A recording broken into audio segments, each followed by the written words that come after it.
अस्सलाम वालेकुम, आदाब। मैं हूं खलील फरहाद और आप देख रहे हैं प्रोग्राम बादशाह वक्त। इस प्रोग्राम को शुरू करने का मकसद तारीख़ इस्लाम के साथ साथ उन मुस्लिम बादशाहों या गवर्नर या फिर सिपा सालारों के बारे में आज की नौजवान नस्ल को वाकिफ़ करवाना है, जिनके जहनों में आज सियासी पार्टियों ने जहर घोल दिया है कि उन्हें ये कहा गया है कि मुसलमान फातिहीन या बादशाह सेकुलर नहीं थे।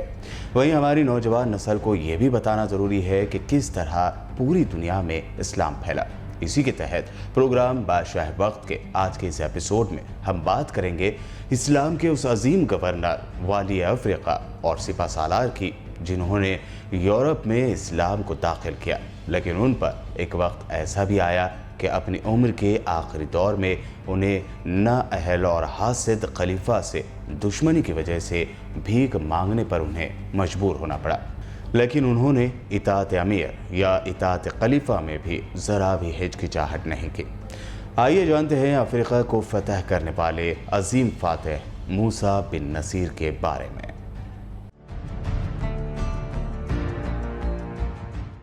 अपने अदल और इंसाफ, बेहतरीन अखलाक के लिए मशहूर वाली अफ्रीका और अजीम फातह मूसा बिन नसीर का आबाई ख़ानदान मसीही यानी ईसाई बताया जाता है। तारीख़ को अगर खंगालें तो मूसा बिन नसीर के ख़ानदान या फिर उनके वालिद के बारे में एक चीज़ कॉमन यही नज़र आती है कि उनके वालिद ईसाई थे, जिन्हें हज़रत उमर रज़ी अल्लाह तआला अन्हु के दौर में हज़रत खालिद बिन वलीद रज़ी अल्लाह तआला अन्हु ने शाम और ईरान के बॉर्डर पर वाक़े एक अहम बिजनेस सेंटर ऐनुल तमर फतह के दौरान गिरफ्तार किया था और उन्हें मदीना भेज दिया गया था। उस वक्त के दस्तूर के मुताबिक वो ग़ुलाम थे। अपने दौरे ग़ुलामी में मूसा बिन नसीर के वालिद ने इस्लाम को करीब से देखा और इस्लाम कबूल कर लिया। कबूल इस्लाम के बाद मूसा बिन नसीर के वालिद को उनके मालिक अब्दुल अजीज़ बिन मरवान ने आज़ाद करके दोस्त बना लिया और फिर उन्हें रिहा कर दिया, जिसके बाद वो दोबारा सीरिया यानी मुल्क शाम पहुँचे। यहीं पर मूसा बिन नसीर की पैदाइश हुई। उनकी तालीम व तरबियत उसी माहौल में हुई जिसमें अजीम खलीफा उमर बिन अब्दुल अजीज़ परवरिश पा रहे थे। दौरे इस्लाम के अजीम खलीफा उमर बिन अब्दुल अजीज़ के माहौल में परवरिश पाने वाले मूसा बिन नसीर ने भी जल्द ही अपनी सलाहियतों का लोहा मनवा लिया। मूसा बिन नसीर इजिप्ट यानी मिस्र में कुछ अरसे तक मुकीम रहे और फिर उन्हें अफ्रीका की गवर्नर का ओहदा दिया गया। अफ्रीका का गवर्नर बनने के बाद आगे का सफ़र मूसा बिन नसीर के लिए आसान नहीं था, क्योंकि अफ्रीका में उस वक्त दुनिया की सबसे खूंखार कबाइल में शुमार किए जाने वाले बर्बर बगावत कर रहे थे। मूसा बिन नसीर अच्छे जर्नल ही नहीं, बहुत अच्छे मुंतज़िम यानी मैनेजमेंट चलाने का हुनर भी रखते थे और इन तमाम चीज़ों से बढ़कर वो मुबल्लिग और मसलहत से काम लेने वाले थे। अफ्रीका के सबसे खूंखार कबाइल बर्बर, जो हमेशा हुक्मरानों के खिलाफ बगावत किया करते थे, उस दौर में यानी मूसा बिन नसीर के अफ्रीका का गवर्नर बनने से पहले बर्बर कबाइल मुसलसल बगावतें किया करते थे। पिछले गवर्नर्स के सख्त फैसले और एक तरह से मजालिम बर्दाश्त करने के सबब ये खूंखार कबाइल मुसलमानों से भी नफरत करने लगे थे। ऐसे वक्त में उन्हें ज़रूरत थी एक रहमदिल और मसलहत पसंदी से काम लेने वाले गवर्नर की, और यही ज़रूरत मूसा बिन नसीर ने पूरी की। मूसा बिन नसीर की तबलीग, उनके रहम दिलाना काम और इस्लाम के सही अक़दार जब खूंखार बर्बर कबाइल में पहुँचने लगे तो उनकी बगावतें कम होने लगी। मूसा बिन नसीर ने न सिर्फ बर्बर बल्कि दीगर कबाइल में घुल मिलकर उन्हें यकीन दिलाया कि मुसलमान की हैसियत से उनमें और मूसा में कोई फ़र्क नहीं और वो उन्हीं में से एक हैं, यानी एक इंसान ही है। तब बर्बर कबाइल को खुशगवार हैरत हुई और साथ ही साथ इस्लाम के तय उनकी दिलचस्पी बढ़ने लगी। फिर इन्होंने इस्लाम में छुपी इंसानियत को देखा और जौक दर जौक यानी हुजूम का हुजूम इस्लाम कबूल करने लगा। इन्हीं बर्बर कबाइल में से मूसा बिन नसीर को मिले उनके अजीम सिपा सालार यानी कमांडर तारिक बिन ज़ियाद, जिनके साथ मिलकर मूसा बिन नसीर ने अंदलुस फतह किया था। बहरहाल मूसा बिन नसीर ने कमांडर तारिक बिन ज़ियाद के अंडर 7000 बर्बर की ऐसी फ़ौज तैयार की जो दीनी लेवल पर भी इंतहाई आला जज्बा रखते थे, बल्कि उनकी फ़ौजी तरबियत भी उतनी ही बेहतरीन की गई थी कि वो किसी भी बड़ी से बड़ी मुहिम के लिए हर वक्त तैयार रहते। मूसा बिन नसीर का बर्बर कबाइल को मुत्तहद करना और इस्लाम की आगोश में लाना बहुत बड़ा कारनामा समझा जाता है। अपने बेहतरीन कमांडर तारिक बिन ज़ियाद को ताज़ा ईमानी जज्बे से सरशार बर्बर फौज के हमरा जब मूसा बिन नसीर ने उंदुलुस फतह करने भेजा तो उस वक्त किसी भी पता नहीं था कि ज़िल्लत और रुसवाई में जी रही यूरोपीय कौम को इस्लाम की रोशनी मिलने वाली है। फतेह उंदुलुस से पहले आइए आपको कुछ उंदुलुस के बारे में बताते हैं।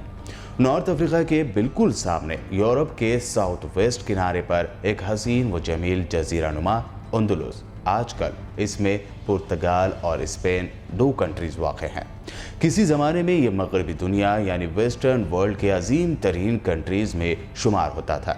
मुसलमानों की फतह से पहले यहाँ की हुकूमत सल्तनत रोम की साथी थी। मुसलमानों के दौर में ये पूरे यूरोप के लिए रोशनी का मीनार था। यूरोप में दाखिल होने का रास्ता मूसा बिन नसीर के सामने कैसे खुल गया, इसके पीछे भी बहुत बड़ी लंबी कहानी है जिसे हम मुख्तसर तौर पर यहाँ बयान कर रहे हैं। दरअसल उंदुलुस में रिवाज था कि उमरा यानी बड़े बड़े इलाके के हाकिम या इलाके के अमीर तरीन लोगों की लड़कियाँ शाही महल में मलिका के खिदमतगारों के साथ तालीम हासिल करती थीं।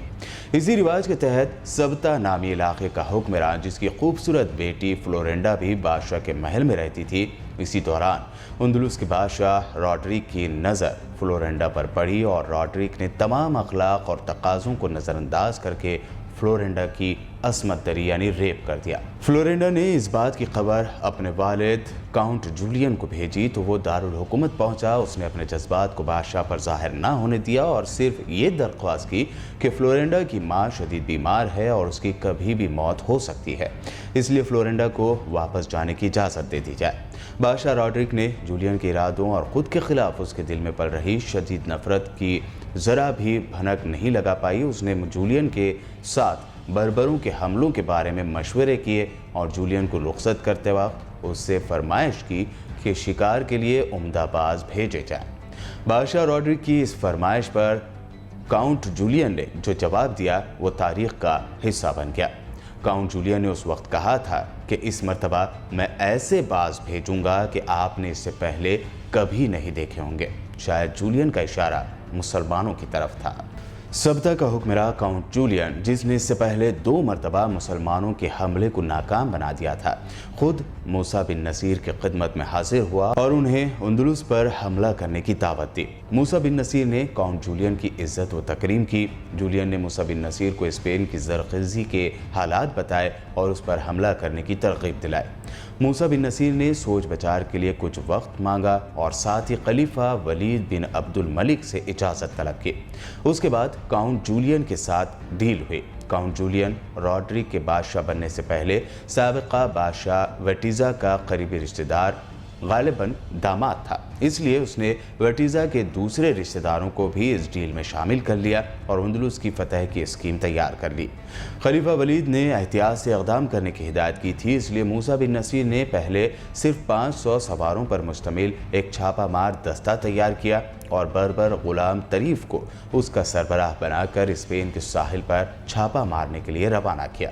यह दस्ता जुलाई 710 में अल क़ज़रा पर हमलावर हुआ और फतहमंद और कामरान वापस लौटा। इस हमले से स्पेन की अंदरूनी कमज़ोरी, फौजियों की बुज़दिली और डिफेंस सिस्टम की खामियों का तो पता चल गया, साथ ही साथ काउंट जूलियन के खुलूस की भी तस्दीक हो गई। काउंट जूलियन की तरफ से उंदुलुस पर हमले की दावत मिलने पर वो वक्त आ गया जिसका मुसलमानों को इंतज़ार था। रॉड्रिक का जुल्म सामने आ चुका था, उसकी बदकिरदारी भी सामने आ गई थी। उंदुलुस में रॉड्रिक के दौर में न सिर्फ यहूदी मजलूमियत की ज़िंदगी बसर कर रहे थे, बल्कि गाथ कौम की आवाम भी तंग थे। उमरा भी बादशाह से तंग आए बैठे थे। उंदुलुस का माशरा हर लिहाज से गल सड़ गया था और एक नए इनकलाब की ज़रूरत महसूस कर रहा था। मूसा बिन नसीर ने अपने कमांडर तारिक बिन ज़ियाद को 7,000 मुजाहिदीन के साथ भेजा और 5,000 बतौर कुमक यानी इजाफी इमदाद रवाना की। तारिक बिन ज़ियाद ने अपनी इब्तिदाई खिताब में ही मजलूम की हिमायत में जंग और खुदा का पैगाम पहुँचाने के जज्बात उभारे और मुजाहिदीन सर धड़ की बाजी लगाने पर आमादा हो गए। इस तरह उंदुलुस में मुसलमानों की अजीम फतुहात का सिलसिला शुरू हुआ। جب گاڈ ایسٹ کی فتح کی خبر ملی تو موسیٰ بن نصیر خود بھی اندلس پہنچے اور فتوحات میں حصہ لیا۔ مسلمانوں نے جس تیزی سے اسپین کو فتح کیا ہے وہ تاریخ کا حیرت انگیز اور انوکھا واقعہ ہے۔ موسیٰ بن نصیر کی جانب سے فوجیوں کو لوٹ مار کرنے، آبادیوں، بستیوں، شہروں اور عوام کو تباہ و برباد یا قتل کرنے کی سختی سے ممانعت یعنی منائی تھی۔ معصوم شہریوں کے جان و مال کی مسلمان حفاظت کرتے تھے، جس کی وجہ سے وہاں کے عیسائی اور یہودی بھی موسیٰ بن نصیر کے حسن سلوک اور انتظام سے بے حد خوش تھے، اور بہتوں نے اسلام کی اس خوبی کو قبول کر کے مسلمانوں کے فتح کیے ہوئے اور اسلامی نظام والے علاقوں میں آباد ہو گئے اور وہاں مسلمان بن گئے۔ مسلمانوں کی آمد سے اسپین کی قوم کو معلوم ہوا کہ عدل و انصاف اور شخصی آزادی اور عزت نفس کیا چیز ہوتی ہے۔ مسلمانوں کی سرپرستی میں یہ کچلی ہوئی قوم ظلم کے اثر سے نکل کر ترقی کی انتہا پر پہنچ گئی۔ موسیٰ بن نصیر کی سیرت کو ایک لفظ میں یوں کہا جا سکتا ہے کہ ان کی زندگی مومن کی زندگی تھی۔ شخصیت پرکشش، وہ جاذب نظر، مضبوط جسم، بے حد متقی، دیانتدار، راست بار یعنی صاف بات کرنے والے، فیاض اور تلوار کے ماہر تھے۔ عادل مزاج یعنی انصاف پسند تھے، خیانت کو بدترین عمل سمجھتے تھے۔ یہی وجہ ہے کہ انہوں نے افریقہ اور اندلس میں جنگ کے دوران جو عظیم مال غنیمت اکٹھا کیا اس میں ایک پیسے کی بھی بے ایمانی نہیں کی۔ لیکن ایسے منصف مزاج، شیر دل، متقی مسلمان پر خلیفہ ولید بن عبد الملک کے انتقال کے بعد نئے خلیفہ بننے والے سلیمان نے کرپشن کا الزام لگایا، اور یہیں سے شروع ہوئی عظیم فاتح موسیٰ بن نصیر کے زوال کی کہانی۔ خلیفہ ولید بن عبد الملک نے موت سے پہلے موسیٰ بن نصیر کو دمشق واپس پہنچنے کے احکامات دیے تھے۔ موسیٰ بن نصیر اندلس سے اکٹھا کیے گئے مال غنیمت اور زر و جواہر کے ساتھ واپسی کے لیے روانہ ہو چکے تھے۔ نئے خلیفہ بننے والے سلیمان کی خواہش تھی کہ موسیٰ بن نصیر اس وقت دمشق میں عظیم مال غنیمت اور تحفے تحائف لے کر داخل ہو جب خلیفہ ولید بن عبد الملک کی موت ہو جائے اور اس کی تخت نشینی ہو اور یہ سارا مال غنیمت اسے مل جائے۔ لیکن موسیٰ بن نصیر جو اپنے محسن اور مربی ولید بن عبد الملک کی خدمت میں جلد از جلد حاضر ہو کر یہ سارا مال غنیمت انہیں پیش کرنا چاہتے تھے، لہٰذا سلیمان کی خواہش کے خلاف وہ نہایت جلدی اور تیزی کے ساتھ خلیفہ کی خدمت میں حاضر ہوئے اور انہیں یہ سارا مال غنیمت سونپا۔ ایک طرف بستر مرگ پر موجود خلیفہ ولید بن عبد الملک سے موسیٰ بن نصیر کی محبت اور عزت نے انہیں مزید عزت افزائی دی، تو وہیں نئے خلیفہ بننے والے سلیمان کی دشمنی بھی انہیں ملی۔ اور پھر جب سلیمان تخت نشین ہوا تب اس نے موسیٰ بن نصیر کے تمام فتوحات، اسلام کے لیے کیے گئے کئی اہم کاموں کو نظر انداز کرتے ہوئے انہیں تمام اعزازات اور عہدے اور جائیداد سے محروم کر دیا، اور اپنے انتقام کی آگ میں موسیٰ بن نصیر کو جیل بھیج دیا۔ سلیمان نے صرف اسی پر اپنا انتقام ختم نہیں کیا، سلیمان نے ان کے بیٹے عبدالعزیز بن موسیٰ کو، جسے وہ اپنا نائب بنا کر آئے تھے، انہیں بھی قتل کر دیا، اور موسیٰ بن نصیر کو جیل بھی کاٹنی پڑی، اور اسی جیل میں ان کے بیٹے کا سر انہیں دکھایا گیا۔ اس موقع پر 80 سالہ بزرگ جرنیل موسیٰ بن نصیر نے کہا تھا کہ سلیمان، تو نے ایک ایسے جوان کو مارا ہے جو رات کو خدا کی عبادت کرتا تھا اور دن کو روزہ رکھتا تھا۔ اس وقت کے ایک صاحب اثر سردار امیر ابن محلب کی سفارش پر سلیمان نے موسیٰ بن نصیر کی جان تو بخش دی اور انہیں قید سے تو نکال دیا، لیکن ان پر لاکھوں روپے کا ایسا جرمانہ لگا دیا جو موسیٰ بن نصیر قطعی ادا نہیں کر سکتے تھے، لہٰذا انہیں مکہ میں بیڑیوں میں جکڑ کر کڑی دھوپ میں بھیک مانگنے کے لیے چھوڑ دیا گیا۔ یہ صدمہ بظاہر انہوں نے صبر سے برداشت کیا، لیکن اپنے عمر کے آخری دور میں یعنی ضعیفی میں ایک نیک اور باصلاحیت بیٹے کی موت ان کے لیے ناقابل برداشت ثابت ہوئی، اور قید سے آزاد ہونے کے بعد نہایت غربت میں موسیٰ بن نصیر کا انتقال ہوا۔ موسیٰ بن نصیر نے نہ صرف ملکوں کو فتح کیا بلکہ عیسائیوں اور یہودیوں کے دلوں کو بھی انہوں نے فتح کیا تھا۔